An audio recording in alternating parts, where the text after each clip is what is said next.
Good morning, everybody. My name's Michael, the DFS Genius, and I'm here to go over tonight's slate. Game 6 in Toronto. Alright, first I want to start off by saying please like and subscribe to the station. This is my first video, so hello everybody. Now I want to start off by saying Toronto's D in Milwaukee was incredible. The last 5 minutes, they played great. Alright, so let's go ahead and jump into the slate. First person I want to highlight is Kawhi Leonard. Now, Kawhi Leonard, the last 3 games against Milwaukee, he scored a 63, a 41, and a 59. And he's just getting a lot of minutes, so if he's going to be in there getting rebounds, blocks, points, his usage last game was 34%, so if he's going to be out there on the court for more than 40 minutes, we're going to get another 63, maybe even 70 from Kawhi Leonard tonight. Alright, next I want to go to Giannis. Now, if you've been doing the showdown slates the last week or two, like myself, then you notice that you have to have Giannis and Leonard in your lineups, because they both can go for 60 to 70 points at any night.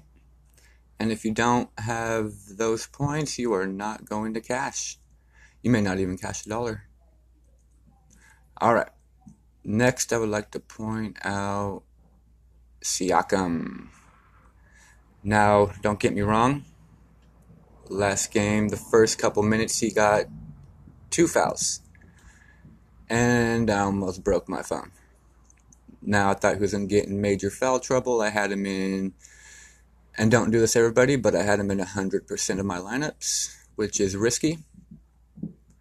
So, we can definitely go to Siakam. Now, if he gets in early foul trouble again, don't sweat it, because he will play.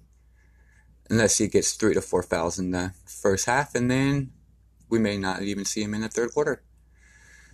Now, if you're going to be fading Siakam, which I wouldn't recommend, maybe you can go to my next pick, which is Kyle Lowry.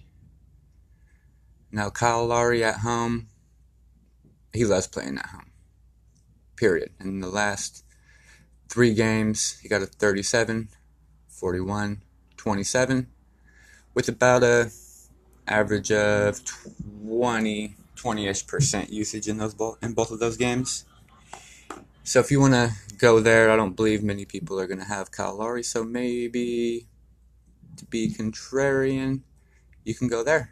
Because I see a lot of people saving a little cap space to go to Malcolm Brogdon, because he's starting now. And since Malcolm Brogdon is starting, if you didn't have him in last game's slate, again, you may not have cashed, or you may have only cashed a little, because the news came out a little late, maybe 10, 20 minutes before break, or before tip-off. Now, if you're looking for a little bit of value, you're going to want to go George Hill. Now, George Hill, which I don't even, there he is. George Hill's going to be getting, I'd say, at least 30, 35 minutes, especially if the game gets out of hand at the beginning. They're going to want to go small and run George Hill out on there, and you're going to need him. Last game, he put up a 25, then a 20, then a 43. So you can definitely go there. Now, right below George Hill, we have Norman Powell. Now, last game, Norman Powell only put up 15. Luckily, I didn't have Norman Powell in many lineups, because when a guy has a crazy game, I like to get away from him on the next slate. Don't ask me why. It's because I like to be different sometimes. But sometimes, again, it'll kill you.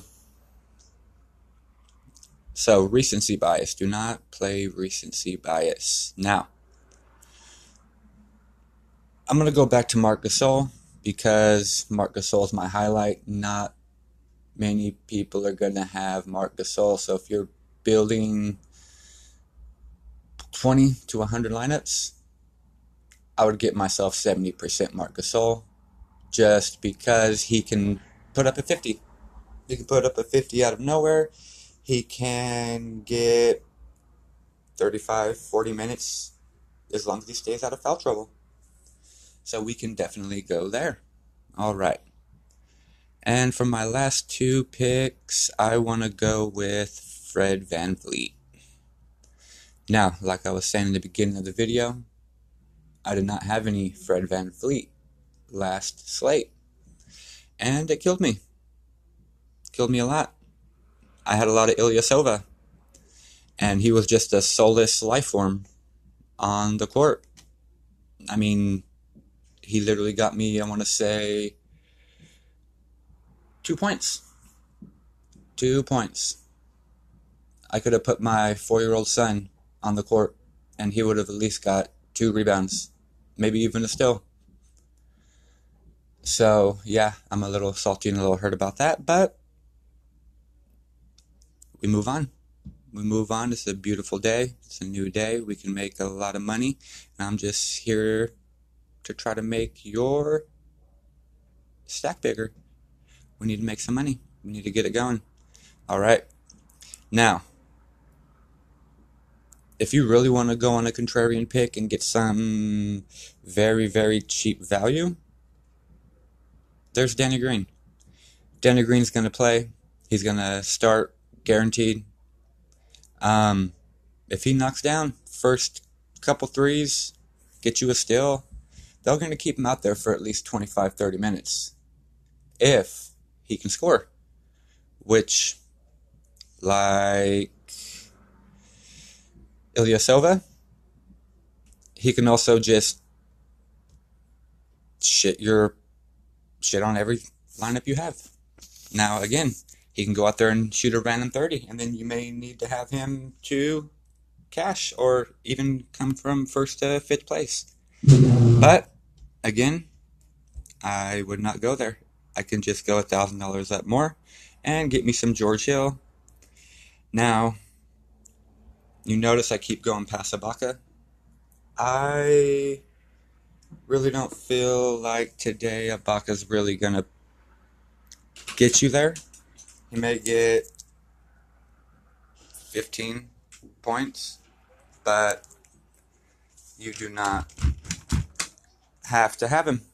Again, for $400 more, you can go up there and get VanVleet.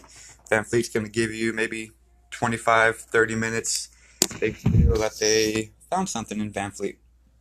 Remember the last couple games of the regular season when they were sitting people? VanVleet was out there going ham. He was putting up 40 points, and you needed him.